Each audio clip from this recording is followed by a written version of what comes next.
coopérative d'activité et d'emploi. Elle a comme structure juridique, c'est une SARL, c'est une entreprise, mais elle est sous forme coopérative, c'est-à-dire une société coopérative de production. Alors, énergie alternative est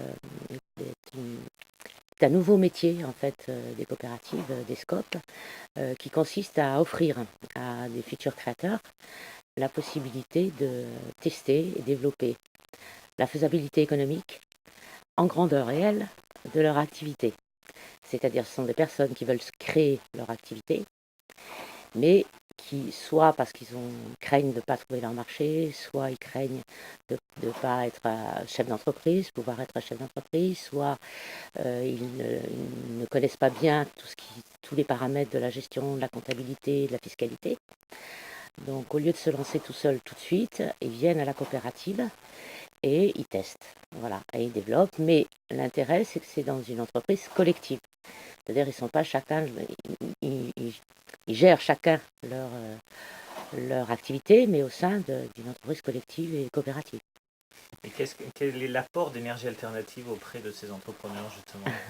Alors d'abord, l'intérêt pour les entrepreneurs, c'est qu'ils ont un statut de salarié, qu'ils se rémunèrent en fonction de leur chiffre d'affaires. Donc du coup, ils ont un statut sécurisant et légal vis-à-vis de l'environnement.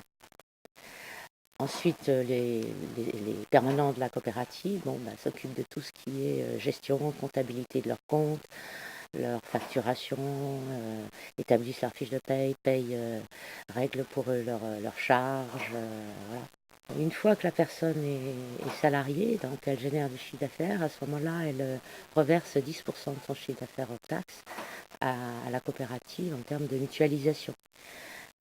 C'est-à-dire ceux qui ont un gros chiffre d'affaires donnent beaucoup, ceux qui ont un petit chiffre d'affaires ne donnent pas beaucoup, mais disons que chacun a droit à la même considération et au même service. Il y a un accompagnement individuel sous forme d'entretien, à la fois sur des conseils pour la commercialisation, stratégie commerciale, disons, la communication, de comment on fait un flyer, voilà.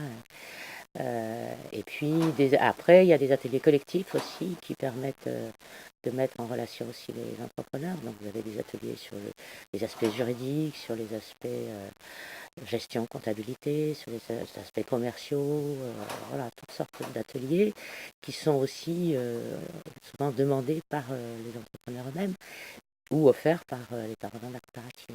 Ce ne sont pas sous forme de formation classique, dans la mesure où en fait les entrepreneurs rentrent et sortent sans arrêt dans la coopérative. Voilà.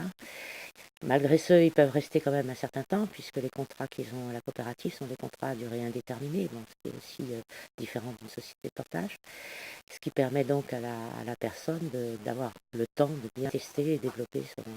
Voilà. Et si ça s'avère positif, à ce moment-là, elle se crée à l'extérieur de la coopérative. Et quelle est la différence avec les sociétés de portage dont on parle fréquemment? Les sociétés de portage ne font pas du tout d'accompagnement à la création d'activités, à la création d'emplois, à la création d'entreprises. Vous apportez votre contrat de mission et puis il se change en salaire. Voilà. Et puis la société de portage prend aussi un pourcentage suivant le service qu'elle rend à la personne. Et énergie alternative, ça représente combien d'entrepreneurs salariés donc?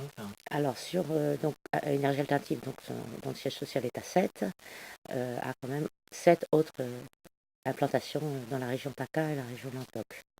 Voilà. Donc sur l'ensemble de la coopérative, en ce moment, il y a à peu près plus de 300 personnes.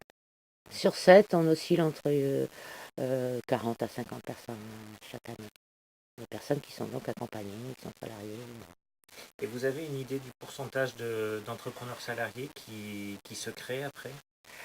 Alors, qui se crée, il y en a à peu près... Alors, il y a deux types de sorties en fait de la coopérative. Il y en a qui peuvent créer évidemment leur entreprise d'une façon autonome. Il y a aussi des personnes qui sortent d'énergie alternative en retrouvant un emploi en CDI ailleurs dans la coopérative. Donc c'est un peu ce qu'on appelle, c'est une sortie qui a son sens aussi. Hein. Et donc ça représente à peu près 60%. Voilà. Donc ça fait qu'il y a 40% de personnes qui testent d'une façon négative, qui abandonnent leur projet.